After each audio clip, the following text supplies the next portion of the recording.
Hi there. Welcome to or welcome back to Tiff Reads Books, or every books and I talk to you about them. Today is my weekly update on what I have read, what I am reading, and a little bit of extra things, what I'm watching, what I'm doing. Just a little chatty session. I wanted to start here at a weird angle to tell you to remember to vote. Since this is coming out on election day, I have already voted because I live in an only mail-in state. I dropped mine off at a ballot box. My boyfriend dropped his off at a ballot box. We are voted in this house, so I hope you vote today.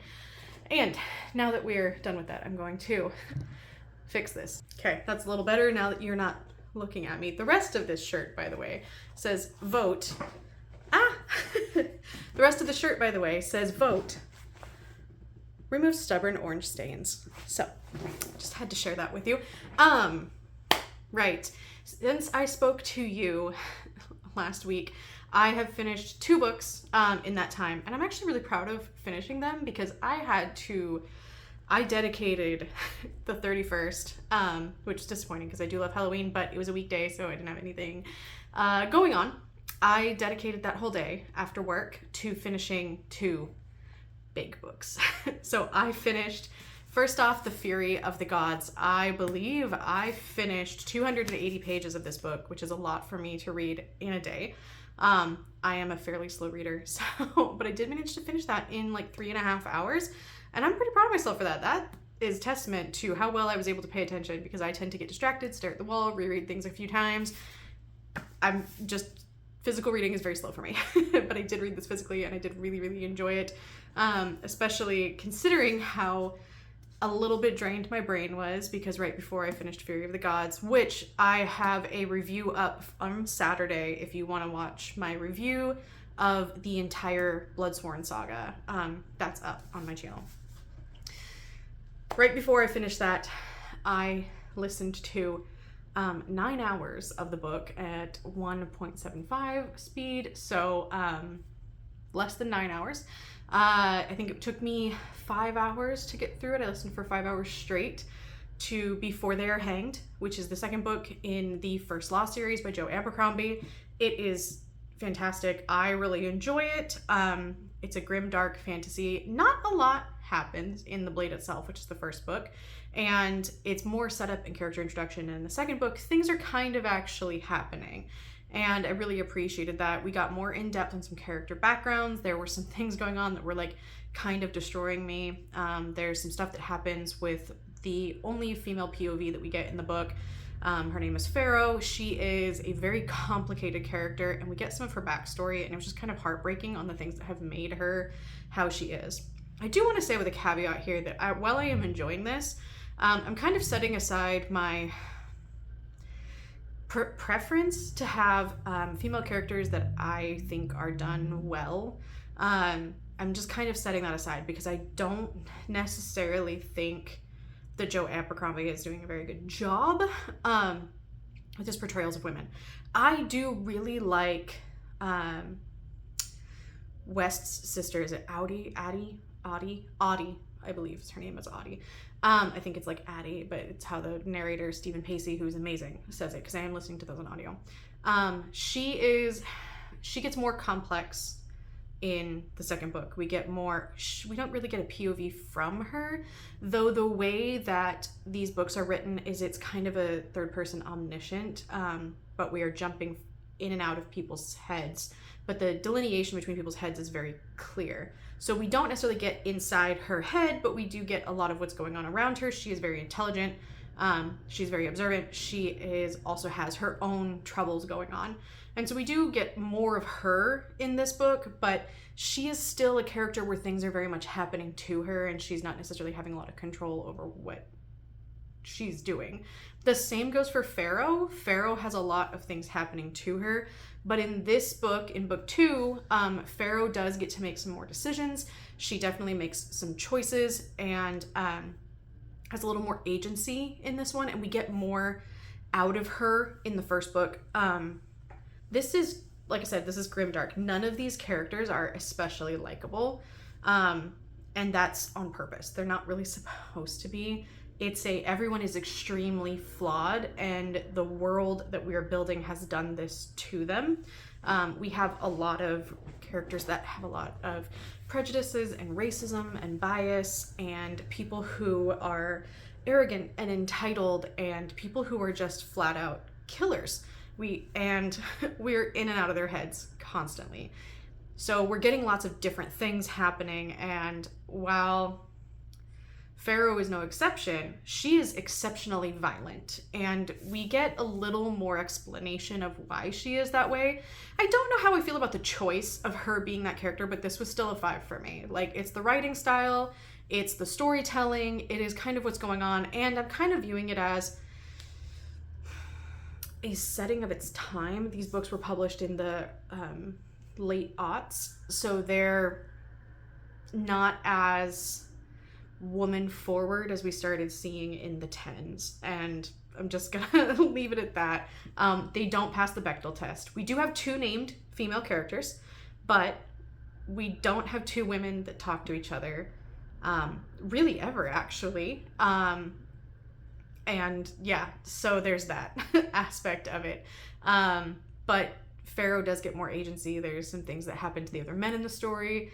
Jazal is our arrogant nobleman, or son of a nobleman, and he goes through it in this one, and I enjoyed that a lot. So there are things that I really enjoy. It's got a lot of dry wit about it. It's just, if you like things that are really dark and you don't necessarily need to like characters, this is one that I would recommend. The dog has come to say hi. Would you like to go to your bed? Can you go to your bed? Thank you, sir. Good boy. Okay, so those are the 2 things that I read last week and managed to finish. On the first, I was kind of a little bit of a book hangover. I spent a lot of the day in a meeting, and then I did a lot of cleaning and a lot of organizing, and I did a lot of setting up for the weekend. I had things I needed to get done, and it was a lot. So I took the day and I didn't start reading until the evening. I wasn't sure what audiobook I wanted to read, and I have a lot of audiobooks that I have found from the Audible Plus section, and when I find them and I'm interested in them, I throw them in my library so that I don't forget, because occasionally the books do go out of the Plus section. So I had to go through and delete a bunch that had then become locked because I needed user credit for them, and I wasn't interested in them without a credit. So I put them all into a spinner, because I did also get 2 books from Libby that have been on my anticipated horror. I'm trying to make it through that. I went back to the video, copied and pasted the list over to my notes app so I could start going through that. So I did that video last year. At the end of last year, I did a most anticipated horror. I'm going to start working on that list for this year. I have debated maybe making a prediction for Goodreads, but I think I just didn't read a lot of new release horror this year, and let's be honest, Stephen King put out a new book. It's going to win. But I might look at it and see what else might be in the horror section. Horror is hard on Goodreads because a lot of things get tagged horror if they're like dark fantasy and they're not necessarily horror. So I may look at that, but I'm hoping to get these next 2 books at least marked off, because I believe they were hyped up on Goodreads, and that is where I got them, was from a Goodreads. I got some of my books from a Goodreads anticipated horror book. So that video is on my channel. It has the Stephen King book as the background. So where there is a small jump scare in there, just to warn you, because I put in a clip that there is a little jump scare. So yes, so I'm working my way through that. So I did do a spinner to decide, and I ended up getting one of the books that I had just got from Libby, which is Among the Living by Tim Lebbon. And this I put on my anticipated list because it's a climate anxiety horror, and I do tend to enjoy those. One of my favorite books last year, you can see it in the corner there, right past Tina's head, is The Light Pirate, which is a climate anxiety literary fiction light sci-fi. I believe it was, I don't think it was high up in the sci-fi awards for Goodreads last year, and it's not really very sci-fi forward. It's just futuristic dystopian with climate anxiety, and I really enjoyed that book. That book got me out of a slump. I was in love with the writing style. I thought it was really good. So I do enjoy climate anxiety. So this one, we're following a team of illegal miners. What their job to do is to go out to sites where you may be able to harvest minerals that are necessary for technology and other things. and they harvest, it says in the book, enough to make some money off of, and then they sell the location data to a company that will come in and illegally harvest it. We're in like the near future, slightly alternate timeline, because we do discuss the pandemic, and then we talk about one that followed after it that was a lot more horrific. We get it briefly about what happened as like an info dump. This whole book is very info dumpy. So these people go and they find this cave, and there is some weird stuff in the cave. And then we jump POVs to our second group of people who are climate activists. They can't really tell exactly, and I'm 60% into this book, and I can't really tell exactly what it is that they do for their activism. They're kind of like a little bit of eco-terrorists, where they do tend to blow up some sites that people are illegally doing deforestation, illegally harvesting on, illegally mining. Like, they do tend to do some eco-terrorism type stuff. But they are also, there's a journalist with them, and I think she doesn't work for like a newspaper. I think she writes a blog about what they're doing. It is not clear. So I'm not enjoying this, but they get a tip from one of the people in the mining operation, because he used to work with them. His former best friend is with them. He sends her an email and is like, hey, we're going to this location. You might want to check this out.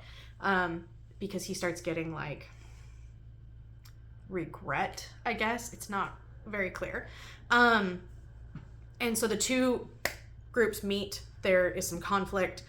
It's so much it's very head hoppy. So this is very interesting for me to dislike this when I've just been like, oh, the Blade Itself series, the First Law series is like multi-POV. We're kind of jumping throughout with but it's done very clearly. There's very clear separation. Even in the audiobook. So this isn't an audio versus physical thing, because I'm listening to these both. There's no clear discernment. We just suddenly jump a POV, and we're in their head. So it's not like a third person omniscient. It's like we're just in everybody's head all the time. So I guess that is third person omniscient, but it's not in a very clear way. And I'm like, I'm not enjoying it because of that aspect. So there's a character who has some background information, and he's concerned about a disease outbreak from whatever they have found. And he has this information. He's given it to the two women that he's with. We learn that he gave it to them through a flashback, which was actually more interesting than the story itself. But he gives them the information, and then when we meet the other group, everybody refuses to tell the mining group what we're concerned about possibly approaching here in this situation. And then of course it starts happening. And so we're doing this whole withholding information for the sake of tension. I don't enjoy that. It's climate anxiety. It's a lot about climate change and a lot about what is going to happen to remote areas and the impoverished population and that type of stuff during extreme climate events. And I do appreciate that perspective, and I like that stuff. Like, I find it enjoyable. Enjoyable from it. Like, it's horrific. It is a tension building thing for me. But this is so heavy handed that I feel like I'm being talked down to. I feel like I'm being mansplained to through the whole thing. And I'm not enjoying it. It's not necessarily that I'm getting over information. It's that a character will say something, and then our narrator will like give us extra info dumpy stuff. And also we're like constantly harping on an event that has happened, not what is happening, which could be more anxiety inducing, but we don't spend enough time with what is actually happening or enough details in the scene for it to actually feel unsettling. It just feels like a monster. It's a creature feature essentially. So there's no tension. I'm gonna finish it because I'm a glutton for punishment and I'm nosy as hell, so I'm going to finish it. I've only got like 2 hours left to listen to this. It's a short book. It's like 8.5 hours, and I'm listening to it actually at 2.5 speed because the narrator speaks so slowly that 2.5 is actually like conversational for me. It's not, but it feels like it. I can very easily keep up with what's happening because not a lot is happening. So that's where I'm at with that. I am going to finish it. I will do a more in-depth conversation on it on Saturday, even though I have just complained. So I'm going to make some notes and do an in-depth video, at least at the spoilery one on Saturday. The dog's starting to do his squeaky thing because I'm talking. So not enjoying that. What I am enjoying, however, is a buddy read that I'm doing for The Invisible Life of Addie LaRue. Oh, look, it is shiny. Buddy reading this with my best friend and a few other people on Storygraph. If you want to join, I can't drop the link because I didn't create it, but it is an open buddy read. So if you go to Addie LaRue and you look at buddy reads, I believe you can search for buddy reads by book on Storygraph. You'll find our buddy read, which goes through the length of November for my friend's birthday month. So I'm reading this because it's her favorite book. I am nearly at page 100. I'm at 91, and I'm actually really enjoying it. V.E. Schwab has very lovely prose. This is beautifully written. I have already been tabbing. Had to send the dog upstairs because he's gonna be dramatic. He's just had dinner. He's been outside. I did all of that before I started this video, and he's like, just gonna lay there and squeak. He sounds like a bird whistling, and it's very stressful for me to hear it. So we're just gonna let him go upstairs and settle. He's done this his whole life, but the older he gets, the more he does it. So yes, Invisible Life of Addie LaRue. This is about a woman who, in order to escape a fate of marrying a man that she does not want to marry, she makes a deal with a devil or something, with a forest god, a god that comes out at the night. I don't know what he is. We don't know what he is yet, and I wouldn't spoil it, but those are all of the hints that we get in the beginning of what he is. And her curse is essentially, as she figures out, that she can't be remembered by anybody ever. So she is invisible, and her life is invisible, and she is a little bit immortal. So she's been around for 300 years, and we're following her through her life in New York City, at the same time as getting a POV from 300 years ago, from right after she first got this curse. And one of the blurbs in the front calls this Faust for the Gothic bisexual. So I was like, all right. I thought that was kind of funny. It was NPR said that, and there's other, like, this has been blurbed so much. This, like, insert is all blurbs and people recommending it. Neil Gaiman, Jodi Picoult, Naomi Novik. I believe there was, who else was there that I was like, oh, Alex E. Harrow and R.F. Kuang as well. So I was like, okay. So, everybody, this book came out in 2020, and it's like still on the Walmart shelf because it's that popular, because that's where I bought it, was at Walmart. So this is one book that I have bought new recently. So excited, enjoying this, going to go read some more of it tonight. I have an early morning tomorrow. I'm gonna go work at a fish hatchery, which will be great, so I won't have to deal with my anxiety over the election because I can just focus on doing physical work. And then I have taken Wednesday off. No matter what happens on Tuesday night, I am going to need a day. So I took the day, and I will be doing, if it's not horribly rainy and windy, I may take the dog out to the woods for a little bit. I am going to be doing some crafty stuff and some cleaning and a bunch of reading. So I may try to get through this in the next couple days. And if I do, I will be starting my next buddy read, which is You Like It Darker by Stephen King. This is, again, on my most anticipated horror of the year. I've had it since June and have not read it yet because I just keep getting distracted with things. My brother and I are reading this together. This is a short story and novella collection. Some of the stories are kind of long. So our first book is 60 pages, and then we have a 10-page and a 20-page, and then we have an almost 200-page book inside of here. So it ranges as Stephen King's collections usually do, with some novellas and some short stories. There is a sequel to Cujo in here that I'm excited about, so I'm really looking forward to reading this with my brother. I think it'll be a lot of fun to have someone to talk to about it. He does read a little slower. He hasn't started it yet, so hopefully we can get through it by the end of the year. I might just power through and make some notes because I am excited to read this. And the way that I read Stephen King is once I start reading, it just flows. His writing is very long and very wordy, but it reads very quickly. So at least there's that. He is just as wordy as I am. if not more. So that's my reading plans. I am also reading the 7th book in the Girl from the Other Side. I have it on my phone to just read at night. I read a couple pages if I can't sleep, and through Kindle. And I got it from my library through Libby, so I'll be reading that for a little bit. Probably get it done soon. Probably in between work tomorrow. So we'll see what happens with that. My boyfriend and I last night, I'm watching things a little bit.